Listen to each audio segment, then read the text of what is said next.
ಶರಣ್ಯ ನಾಪತ್ತೆ ಪ್ರಕರಣದ ತನಿಖೆಗೆ ಸಾರ್ವಜನಿಕ ವಲಯದಲ್ಲಿ ತೀವ್ರ ಒತ್ತಾಯ ಕೇಳಿ ಬರ್ತಿದ್ದು, ತನಿಖೆ ನಡೆಸುವುದಾದರೆ ಅದಕ್ಕೆ ನನ್ನ ಬೆಂಬಲವಿದೆ ಎಂದು ಕೊಡಗು ಮೈಸೂರು ಲೋಕಸಭಾ ಕ್ಷೇತ್ರದ ಸಂಸದ ಯದುವೀರ್ ಒಡೆಯರ್ ಹೇಳಿದ್ದಾರೆ. ಮಡಿಕೇರಿಯಲ್ಲಿ ಸುದ್ದಿಗಾರರೊಂದಿಗೆ ಮಾತನಾಡಿದ ಅವರು, ಅರಣ್ಯ ಪ್ರದೇಶಕ್ಕೆ ಟ್ರೆಕ್ಕಿಂಗ್ ತೆರಳುವಾಗ ಎಚ್ಚರಿಕೆ ವಹಿಸಬೇಕು, ಹೋದ ಮಾರ್ಗದಲ್ಲೇ ಹಿಂತಿರುಗಬೇಕು. ದಟ್ಟಾರಣ್ಯದಲ್ಲಿ ಅಪಾಯಕಾರಿ ವನ್ಯಜೀವಿಗಳಿರುತ್ತವೆ. ಜನರ ಸುರಕ್ಷತೆಗೆಂದೇ ಅರಣ್ಯ ಇಲಾಖೆಯ ನಿಯಮಗಳಿದ್ದು, ಕಾಡಿನ ಶಿಷ್ಟಾಚಾರವನ್ನು ಎಲ್ಲರೂ ಪಾಲಿಸಬೇಕೆಂದು ಹೇಳಿದರು. ಶರಣ್ಯ ಪ್ರಕರಣದ ತನಿಖೆ ನಡೆಸುವುದಾದರೆ ನನ್ನ ಸಂಪೂರ್ಣ ಬೆಂಬಲ ಇರುತ್ತದೆ. ಯಾವ ಉದ್ದೇಶಕ್ಕೆ ಬಂದಿದ್ದರು ಎಂಬ ಬಗ್ಗೆ ತನಿಖೆಯಾಗಲಿ ಎಂದರು. ನೋಡಿ, ನಮ್ಮ ಅಧಿಕಾರಿಗಳು ಏನು ಹೇಳಿದಾರೋ ಇಲ್ವೋ ನನಗೆ ಒಂದು ಇಲ್ಲಿ ಅರಿವು ಇಲ್ಲ. ಅವ್ರು ಏನು ಹೇಳಿದಾರೋ ಇಲ್ವೋ ಅದರ ಆಧಾರ ಮೇಲೆ ನಾವು ಒಂದು ಘೋಷಣೆ ಕೊಡ್ಬೋದು.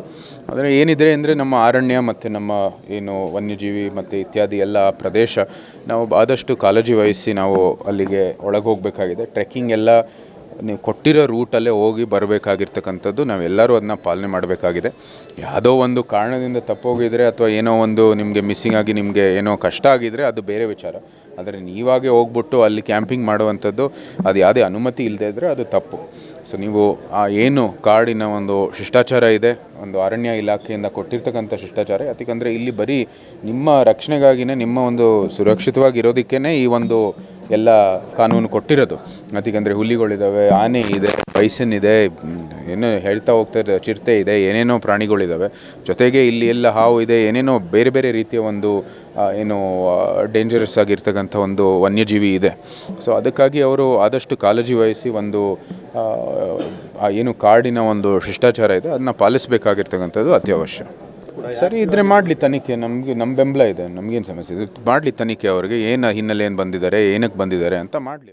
ಅಮೆರಿಕ ಇರಾನ್ ಯುದ್ಧದಿಂದಾಗಿ ಎಲ್ಪಿಜಿ ಕೊರತೆ ಉಂಟಾದರೂ ಜನರಿಗೆ ಹೆಚ್ಚಿನ ಸಮಸ್ಯೆಯಾಗದಂತೆ ಕೇಂದ್ರ ಸರ್ಕಾರ ಅಗತ್ಯ ಕ್ರಮಗಳನ್ನು ಕೈಗೊಂಡಿದೆ. ಈ ವಿಚಾರವಾಗಿ ರಾಜಕೀಯ ಮಾಡುವುದು ಖಂಡನೀಯ ಎಂದು ಸಂಸದ ಯದುವೀರ್ ಒಡೆಯರ್ ಹೇಳಿದರು. ಈಗಾಗಲೇ ಅಧಿವೇಶನದಲ್ಲಿ ಪೆಟ್ರೋಲಿಯಂ ಮಿನಿಸ್ಟರ್ ಆದಂಥ ಶ್ರೀ ಹರ್ದೀಪ್ ಸಿಂಗ್ ಪುರಿ ಅವರು ಭಾಳ ಸ್ಪಷ್ಟವಾದಂಥ ಒಂದು ಘೋಷಣೆಯನ್ನು ಮಾಡಿದ್ದಾರೆ, ಒಂದು ಸ್ಟೇಟ್ಮೆಂಟನ್ನು ಅವರು ಹೇಳಿದ್ದಾರೆ.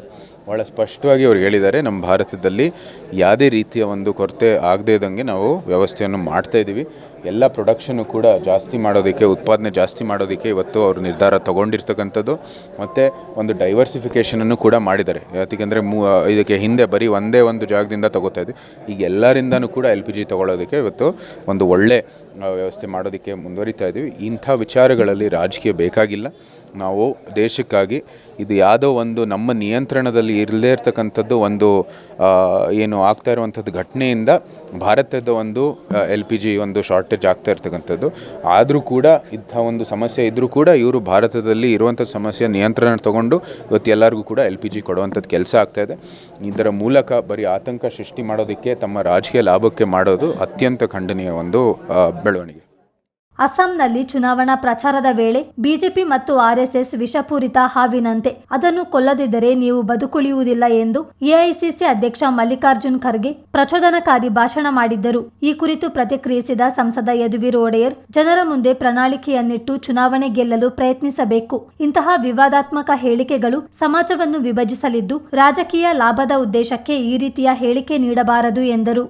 ಎಲ್ಲ ಬೇಕಾಗಿಲ್ಲದೆ ಇರ್ತಕ್ಕಂಥದ್ದು ಎಲೆಕ್ಷನ್ ನೀವು ಗೆಲ್ಲಬೇಕಾಗಿರುವಂಥದ್ದು ತಮ್ಮ ಒಂದು ಏನು ಪ್ರಣಾಳಿಕೆ ಇರ್ಬೋದು, ತಮ್ಮ ಒಂದು ಏನು ಆಶ್ವಾಸನೆಗಳಿರ್ಬೋದು, ಅದರ ಆಧಾರ ಮೇಲೆ ನೀವು ಗೆಲ್ಲಬೇಕಾಗಿದೆ. ನಿಮ್ಮ ಒಂದು ಇಂಥ ವಿವಾದಾತ್ಮಕವಾದಂಥ ಹೇಳಿಕೆ ಸಮಾಜವನ್ನು ವಿಭಜನೆ ಮಾಡೋ ಮೂಲಕ ನೀವು ಒಂದು ಎಲೆಕ್ಷನ್ನು ಅಥವಾ ರಾಜಕೀಯ ಲಾಭಕ್ಕಾಗಿ ಇದನ್ನ ಮಾಡಬಾರ್ದು.